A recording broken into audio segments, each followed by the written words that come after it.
Posso começar? Fala galera, bem-vindos ao segundo episódio do NovoCast, podcast aqui do Colégio Novo. Hoje nós vamos conversar com a Nayara Soares, que é fisioterapeuta, dermatofuncional e PhD da Ciência da Saúde. Para ilustrar aqui a nossa roda viva, hoje nós vamos contar com a Giovana, do segundo colegial. E os nossos entrevistadores são o Matheus, do primeiro colegial, a Gabi, do nono ano, a Maria Clara, do terceiro colegial, e a Sara, do segundo colegial. A nossa entrevistada é a Nayara Soares. Então, sem mais demoras, vamos começar o nosso podcast com a pergunta do Matheus. Por que na área da estética e da saúde despertou o seu interesse quando estava decidindo sobre suas profissões? Bom, na verdade, fisioterapia não era a minha primeira opção. Não era. Quando eu estava lá no meu segundo colegial, eu imaginava ser arquiteta. Eu queria arquitetura de todas as formas possíveis. E aí eu estudei para isso, eu era muito boa em exatas, então eu sempre achei que eu ia para alguma dessas áreas, ou engenharia ou arquitetura. E aí, com o tempo, né, quando cheguei no meu terceiro colegial, minha mãe falou assim, ou você presta alguma coisa perto, ou você vai ter que esperar para se mudar, porque eu ainda não era maior de idade. E na época eu queria prestar, né, algum tipo de faculdade que fosse pública, e a arquitetura só tinha em São Paulo. Minha mãe falou, jamais você vai para São Paulo com 17 anos, não tem como.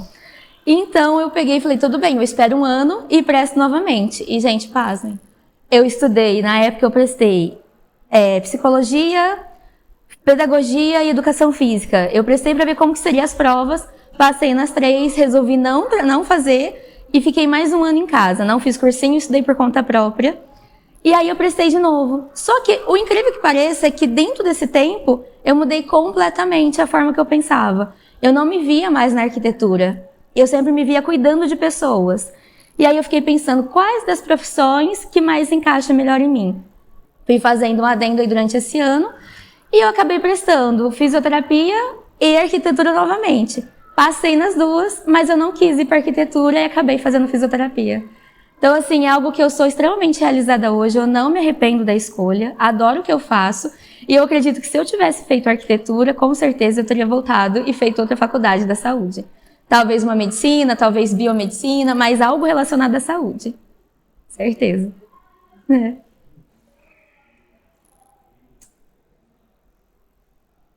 Bom, Nayara, a gente sabe que a área da saúde e de procedimentos estéticos é muito abrangente. Mas qual dessas você mais gosta de trabalhar? Dentro da minha área, a gente tem é muito mais abrangente do que se imagina.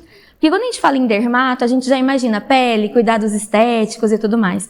Mas a fisioterapia, ela volta também para a parte funcional, né? Na parte de reabilitação. Por isso que o meu título é dermatofuncional. Porque eu não trabalho só com a estética, eu trabalho também com a parte de reabilitação que envolve a pele. Então, reabilitação de queimados, de sensibilização de pele, tratamento de hanseníase e também a parte estética, né? Então, eu trabalho com pós-cirúrgicos de abdominoplastias, pós-cirúrgicos de cirurgias plásticas, também faço a parte de injetáveis, então tudo que envolve. O que eu gosto mais é a parte de cirurgia plástica e a parte de injetáveis, com certeza.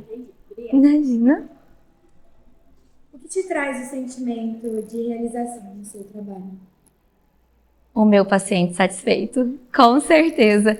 Porque assim, o que eu trabalho é dentro de protocolos estipulados unicamente para o meu paciente.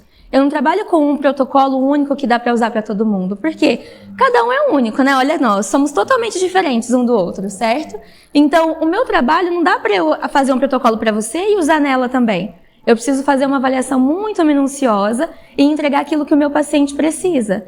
Então, quando eu consigo fechar um prognóstico, fazer aquele protocolo e o protocolo chegar naquilo que a gente idealizou o mais próximo possível, isso aí não tem preço de jeito nenhum.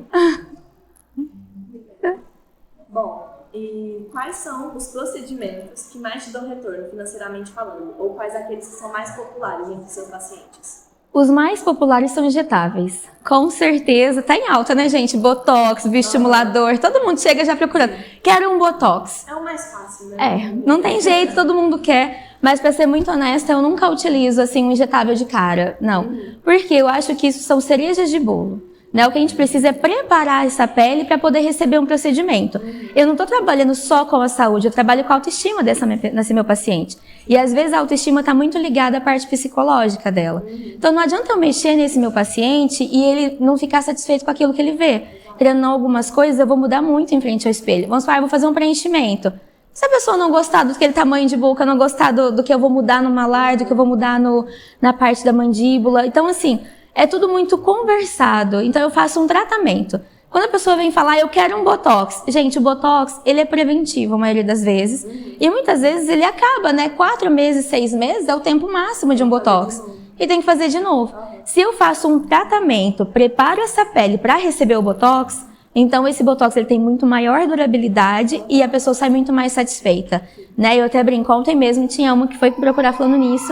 Eu falei, primeiro a gente vai preparar a sua pele, porque quando você pôr o Botox, às vezes nem precisa, né? Lógico que em algumas situações não tem como, gente. Igual eu tenho 32 anos, se eu botar Botox, acabou, entendeu? Mas aí vamos pegar uma pessoa de 22 anos me procurando para fazer um Botox. Então a gente, assim, tem outros procedimentos que eu posso fazer até chegar nele. Então é a cerejinha do bolo, sabe? É importante, eu não tô inviabilizando ele, mas não é só o Botox que tem que trabalhar. Tá? São poucos os profissionais que realmente fazem primeiro na parte psicológica, né? Isso. Pra depois fazer a cerejinha do bolo. É todo um comportamento. Vamos fazer um protocolo, vamos tratar essa pele, vamos melhorar essa pele. Como que tá a sua alimentação? Como tá a sua água? Atividade física, porque tudo isso interfere. Sim. Como eu vou estimular o seu colágeno? Como que eu vou manter isso? Hidratantes, home care é extremamente importante. O melhor anti-envelhecimento que existe, gente, é o protetor solar. Aproveitem, tá? Vocês têm uma pele maravilhosa, usem o protetor solar. Na minha época, nossa, isso entrega a idade, né? Na minha época já não era tão divulgado, né? Então eu vim usar mesmo protetor solar com 25 anos. Antes a gente ficava besuntada ali igual bife na chapa no sol, né? Você sabe como é? Não, nem aí é um protetor solar, não. É bronzeador que a gente queria sair super bronzeado. Então isso acaba com o melanócito, acaba com a pele, pode gerar câncer de pele. Então isso é muito, muito, muito importante, o protetor solar, né? Até porque ele diminui aí a condição de radicais livres. Então isso é extremamente importante. Se a pessoa faz uso do protetor solar, alimentação correta, atividade física e quantidade de água ideal, que tem uma continha que a gente faz, mas geralmente dá cerca de 2,3 litros por pessoa. Então assim, tudo isso já faz com que você produza um melhor colágeno, tem um melhor metabolismo do seu corpo. Pele hidratada, gente, é uma pele jovem. Então, o Botox vai durar muito mais. O que faz em 6 meses, você vai fazer uma vez no ano. Então, aí que tá o segredo, tá? Bom, então vamos para o segundo bloco de perguntas do nosso podcast. E a gente recomeça dessa vez com a Sara. Vamos lá? Bom, você sente confiança em outro profissional quando você faz um procedimento estético ou você fica mais apreensiva? Gente, eu sou muito chata. Muito chata. Então, assim, quando você conhece de algum procedimento, você acaba sendo exigente, porque eu sou muito exigente no meu atendimento. Sim. Eu falo que você pode pôr o defeito que for em mim. Pode não gostar de mim, pode pôr defeito da forma que eu ajo, da forma que eu falo, mas não pode pôr defeito no meu tratamento, porque eu sou muito caxias no que eu faço. Então, assim, sou muito minuciosa. Então, eu sempre pesquiso muito os profissionais que vão me atender, sempre. Eu faço aquele checklist gigantesco. Então, eu só vou realmente em quem eu confio e eu só indico realmente em quem eu confio. Já tive vários que não gostei, já sim. Nunca questionei, até porque a gente tem muitos métodos, né, dentro da parte da estética. Então, por exemplo, às vezes eu gosto da drenagem clássica, mas tem muitas pessoas que associam as drenagens, né, fazem outros movimentos e tudo mais. Nunca questionei, mas nunca voltei, entende? Porque não era o que eu estava procurando. Tem pessoas que procuram aquilo, então eu acho que tem lugar para todo mundo no sol, sabe? Então, acho que cada um tem que se identificar com um profissional. E eu busco aquilo que mais, assim, apetece, é o que eu procuro realmente. Sim, maravilha. Quais foram os principais desafios que você enfrentou ao longo da sua carreira e durante os seus estudos? Gente, tempo. Tempo, porque eu estudei trabalhando. Eu trabalhava e fazia faculdade à noite, né? Então, eu trabalhava das 7 da manhã às 20 para 6 da tarde. Ia para a faculdade, chegava às 7 horas da noite até 11 horas da noite. voltava para casa e tinha que estudar de madrugada, porque eu não tinha tempo de estudar durante a semana. E eu tenho um problema que eu brinquei com vocês no início, falar, gente, tem que tomar cuidado que eu tenho um delay, porque é verdade. Então, assim, eu tenho que absorver aquele conteúdo. Se eu não entendo, eu não consigo passar para o próximo módulo. Então, eu preciso ler, reler, anotar, fazer resumos, pesquisar, fazer sentido. E aí, depois que eu entendi, aí eu consigo passar para o próximo. Então, sempre assim, foram 5 anos, né? A graduação foi 5 anos. Foram 5 anos muito árduos, porque eu fiquei, assim, com privações de sono. Eu dormia coisa de 3 horas por noite. Também dava tempo de dar monitoria, fazer as iniciações científicas, porque como eu queria fazer o mestrado, eu precisava ter horas de iniciação científica. Então, meu tempo foi totalmente voltado a isso, né? No mestrado, a mesma coisa, porque eu trabalhava e fazia o mestrado. Doutorado, a mesma coisa, trabalhava e fazia o doutorado. E aí, no meio do meu doutorado, veio a pandemia, né? E uma das minhas especializações antes da dermato foi cardiorrespiratória. Então, eu fui uma das fisioterapeutas convocadas pelo Ministério para ir para o hospital. Então, era coisa de 16, 17 horas por dia, de segunda a segunda-feira dentro de um hospital. Então, assim, lidar com tudo isso foi meio complexo. Hoje eu falo que eu estou no melhor dos mundos, porque meu tempo é escasso. É escasso, eu trabalho cerca de 16, 17 horas por dia, mas fazendo o que eu gosto, né? Mas o maior desafio foi realmente encontrar aí tempo, né? Porque você abdica de vida social, né? Eu falo que eu sou a antissocial dos amigos, porque, vamos pra uma festa? Não posso. Vamos pra não sei o que da família? Não posso. Gente, desculpa, mas eu gosto assim, eu largo tudo pra dormir, viu? Então, eu preciso dormir, tá? Então, assim, se eu não dormir, acabou, ninguém suporta meu humor, entendeu? Eu preciso pelo menos dormir com fome. 2 coisas que ninguém me aguenta. Então, realmente, em relação a tempo, foi um pouco difícil de administrar. Mas aí a gente vai aprendendo com o tempo. E quando a gente faz o que gosta, não tem jeito. E eu amo pesquisar, amo atender e amo, assim, estudar. Então, é algo que realmente não foi assim, nossa, que esforço. Imagina. Voltou em você. Em uma de suas experiências internacionais, você estudou ou trabalhou com procedimento estético? Sim. Não só com estético, né? Como eu trabalho com ciências da saúde, eu faço investigação de tudo, né? Então, eu trabalho com biomecânica, né? Eu brinco, né? Que a minha lista de especializações é um pouquinho longa. Eu sou especialização em coluna, cardiorrespiratória, sistema estomatognático, bruxismo. Então, assim, tudo voltado ao sistema da saúde, né? Então, eu amo o corpo humano. Eu falo que eu sou apaixonada pelo corpo humano. Então, tudo que eu pude estudar dentro dele, eu fui desenvolvendo e dentro desses estudos, fui desenvolvendo aí os meus protocolos de atendimento. Tanto que eu sempre falo que eu trabalho aí com a medicina baseada em evidência, né? Tudo que realmente a pesquisa aponta que dá resultado. Dentro das minhas experiências internacionais, eu fiz apresentações internacionais, palestras, atendimentos e até mesmo apresentações de trabalhos de pesquisas que eu fazia, né? Então, eu apresentei Argentina, Japão, Itália, teve alguns aí que a gente conseguiu. A maioria online, né, gente? Porque ainda mais que a maioria foi na pandemia, então teve... É complexo, Então, é aí que eu brinquei, né? A gente não sabe falar... A gente aprende, né, o idioma. E uma coisa que eu me cobrava muito era... Porque tive uma aula com um professor que ele era de Massachusetts, eu só falava inglês, né, no doutorado. E aí eu falava, meu Deus, aprendendo Parkinson em inglês, Jesus Cristo, né? A gente mal fala o português, né? Quem dirá o inglês. E aí, na época, eu tinha feito, mas uma coisa é fazer prova de proficiência, outra é você ter aquele contato no dia a dia, né? E aí eu lembro que ele tinha uma paciência de falar devagar, pra gente poder entender. E eu tinha vergonha de conversar com ele, por conta do sotaque, né? Porque imagina, norte-americano, aquele inglês limpo, né? Aquela coisa. E o meu inglês eu brincava que era caipira, né, gente? Porque a gente é brasileiro, do interior de São Paulo, e para ajudar eu ainda tenho sotaque mineiro, porque minha família é de BH, então vocês imaginam. Então, assim, tinha muita vergonha em falar. E ele falou, não, você não tem que ter vergonha, você tem que ter... Como é que ele falou, gente? Você tem que ter orgulho do seu sotaque, porque o seu sotaque revela de onde você é. E a partir daquele momento eu destravei. Então eu não tenho vergonha de falar, não importa se... O importante é comunicar, né? E não querer falar perfeito. Lembro que a minha primeira experiência internacional foi na Argentina. Fui apresentar um trabalho e uma palestra na Argentina. E aí, lá, quando eu comecei a falar, gente, mesmo que eu falasse espanhol fluente, parece que a minha cabeça deu... Sabe quando você liga a tecla SAP e parece que comecei a ter dor de cabeça, comecei a não entender o que as pessoas falavam, parecia que elas estavam falando grego, latim, menos espanhol, entende? Foram 3 dias muito difíceis de eu conseguir me adaptar. Mas depois de toda aquela imersão, foi muito legal, foi bem gostoso a troca. Várias pessoas de vários países vindo, que era um congresso internacional. Então, tinha sotaque de tudo quanto é jeito, né? Então, a gente acabou se soltando. Mas aí o problema foi quando eu voltei pro Brasil. Porque aí eu fiz ponte em Foz do Iguaçu. Quando eu cheguei em Foz do Iguaçu e ia pedir alguma coisa, eu falava espanhol, porque não tinha dado jet lag ainda, sabe? E sem querer, sabe? Eu acho que o povo olhou pra minha cara e falou, metida. Mas não, gente, eu tava tentando voltar pro português. Mas foi bem gostoso essa experiência. Foi.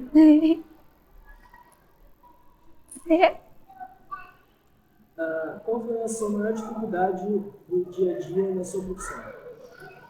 Maior dificuldade? Eu acho que diferenciar o meu tratamento. Porque as pessoas, muitas vezes, a gente tem 2 tipos de nichos, né? Os que procuram preço e os que procuram valor. Aqueles que vão lá no pai Google, pesquisa tudo que tem na internet, te traz praticamente o tratamento pronto, entende? Que às vezes não é nada daquilo que a pessoa precisa e você tem que convencer a pessoa de que não é aquilo, sabe? Que eu brinco, né? Quando a gente tá doente, vai pesquisar no Google, ou você tá com câncer ou você tá em estado terminal, dependendo do que tá. Ou é virose. Ou é virose. É simples, gente, né? Então, a gente tem que ter muito conhecimento. E, às vezes, se você vai... Vamos supor, aí eu venho com aquilo, eu quero desse jeito, mas vai ficar bom em você? A sua anatomia permite que você entenda isso, que você aceite isso? Eu também, eu queria ter o nariz mais arrebitado, o rosto mais fino, queria ser mais magro. Todo mundo, gente, queria ter um defeito. Até a gente se aprender a se amar. Eu aprendi a gostar do jeito que eu sou. Se alguém pergunta pra mim, você colocaria silicone, faria plástica? A resposta é não. Porque a gente tem que aprender a reconhecer o que a gente é primeiro, a aceitar e depois pensar em melhorar. Então, a minha maior dificuldade foi fazer as pessoas entenderem. Eu falo que tem um marco muito grande dentro da minha carreira, que eu atendia numa clínica, eu ainda não tinha meu consultório, e eu lembro que eu atendi um telefone, e a moça estava desesperada do outro lado do telefone, porque era uma senhora já, com quase 50 anos, gente, senhora jovem, pelo amor de Deus, porque todo mundo é jovem, né? Eu acho assim, usar senhora, eu acho que é mais um tratamento, né? Que nossos pais falam, mais velha que você, então é senhora, né? Mas assim, eu sempre gosto de tratar de você, porque eu acho que a pessoa é jovem demais. E aí ela foi fazer um procedimento de uma toxina botulínica com outra profissional, e ela ligou desesperada na clínica, dizendo que estava errado o procedimento dela. E eu tentando entender, o que está errado, né? Aí ela falou assim, não, está errado. Porque eu fiz o procedimento e era para eu ter rejuvenescido 15 anos e eu continuo com o mesmo rosto. Juro, eu tive um delayzinho assim, falei, ela tá falando, será que ela tá dando alguma piada? Mas, enfim, aí eu tentei entender. E aí eu percebi que o problema dela é muito mais a fundo. Ela gritava no telefone e falava, não deu certo, eu não rejuvenesci e eu não aceito envelhecer. Aí, gente, enquanto eu tô aqui conversando com vocês, as minhas células estão envelhecendo, certo? O meu colágeno tá baixo, entendeu? Tipo, ai, moça, mas você não tem... Gente, genética ajuda muito, tá? Porque eu comecei a utilizar a toxina botulínica uma vez no ano por conta de bruxismo, nem foi tanto pela parte de procedimento estético, né? Como eu tenho bruxismo, então um dos procedimentos que mais auxiliam no bruxismo é o relaxamento da musculatura por meio da toxina botulínica. Então, depois disso, eu passei a usar. Então, eu fiz 3 aplicações de Botox. Então, se for parar pra pensar, nossa, mas é o que rejuvenesce? Não. É tudo o que eu falei antes, o quesito da alimentação, da quantidade de água, do que você utiliza no home care, dos seus cuidados diários. Então, assim, infelizmente, ela não vai voltar a ter um rostinho de 20 anos.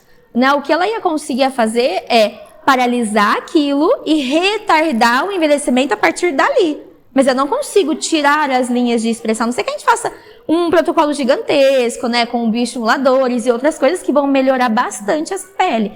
Mas voltar a ter o rosto de 20 anos é impossível. Até porque a nossa modulação óssea muda, a nossa musculatura muda, né? Os nossos hormônios fazem com que a nossa musculatura mude. Então, por exemplo, vocês estão com 16 anos, você disse? 16, 14, 16 aqui. 16, 17, você? 15 anos. Gente, vocês têm 15 anos, eu tenho 32. Nossa musculatura é totalmente diferente, tá? Então, por exemplo, a modulação óssea é para um rosto jovem. Conforme a gente vai envelhecendo, a musculatura ela vai caindo, que a gente chama de derretimento, tá? Então ela vai caindo e ao mesmo tempo a nossa pele vai perdendo elasticidade e também porque o meu osso não é igual quando eu tinha 20 anos mais, tá? Então isso tudo vai fazendo as modificações. Então o que eu consigo é manter dali pra frente e não o contrário.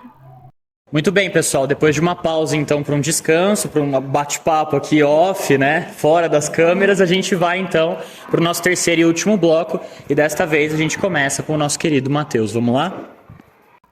Como é a sua relação com seus pacientes? Existem limites éticos que determinam o que você pode ou não pode? Tem sim. Eu sempre busco agir sempre dentro da ética, né? Então a gente tem que tomar muito cuidado com palavras, com a forma que expõe algumas coisas e também relacionamentos.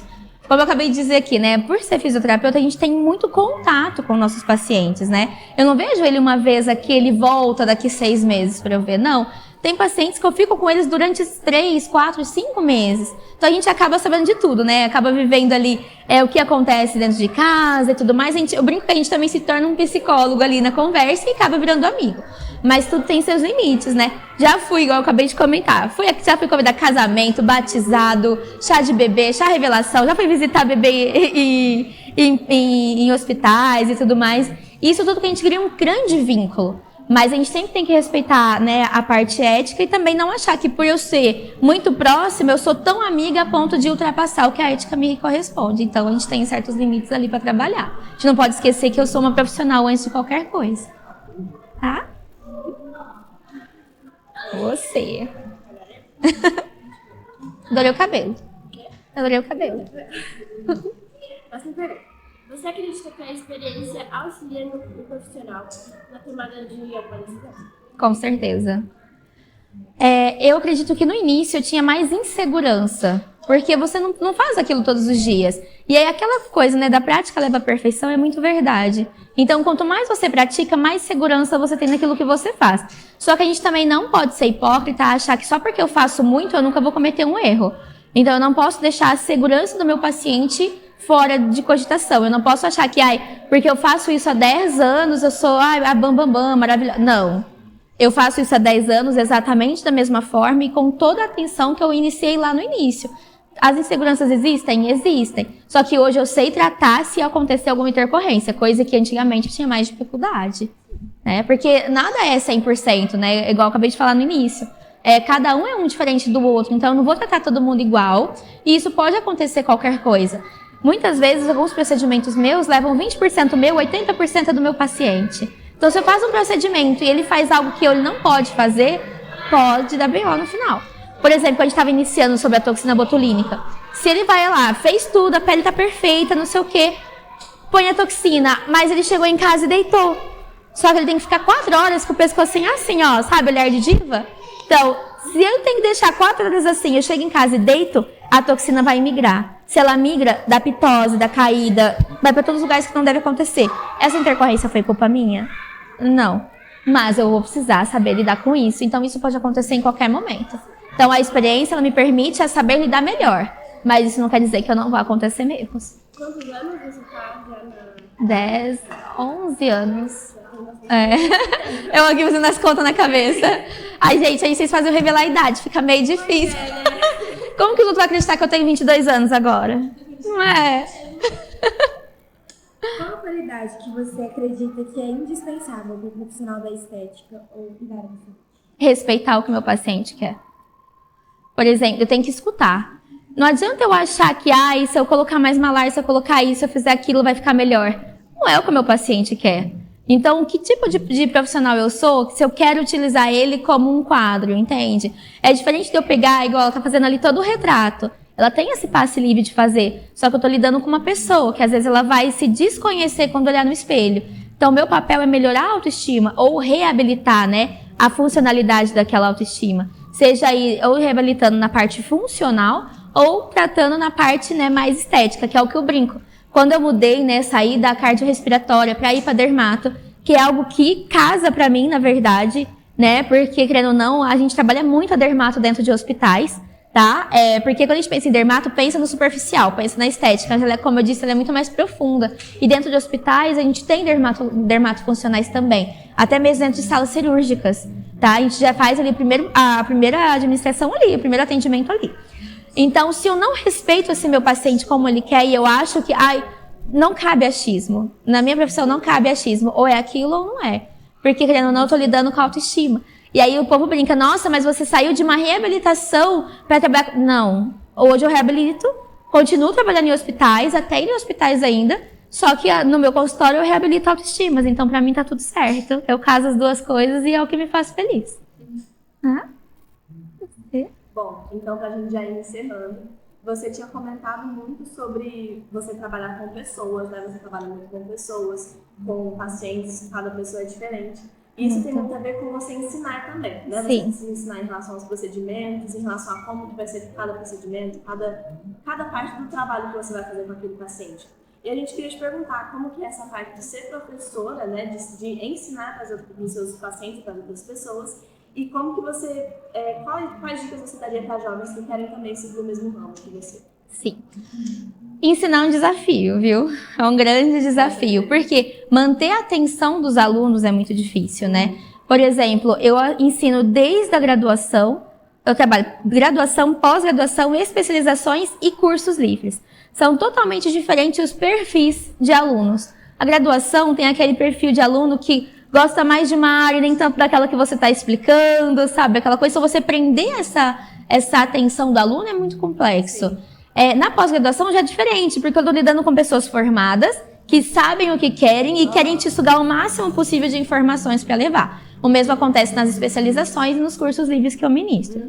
Mas, assim, o que me chama a atenção, né? Eu brinco com o que eu falei no início, que eu sou professora por amor, e eu tenho certeza absoluta disso, né? Que eu queria ser docente, isso era uma certeza absoluta que eu tinha na graduação. Queria ser docente para poder passar para meus alunos um ensinamento mais humanizado. Olhar para o meu paciente não é um pedaço de cabeça, não é um pedaço de ombro, não é um joelho reabilitado. Ele é uma pessoa como um todo.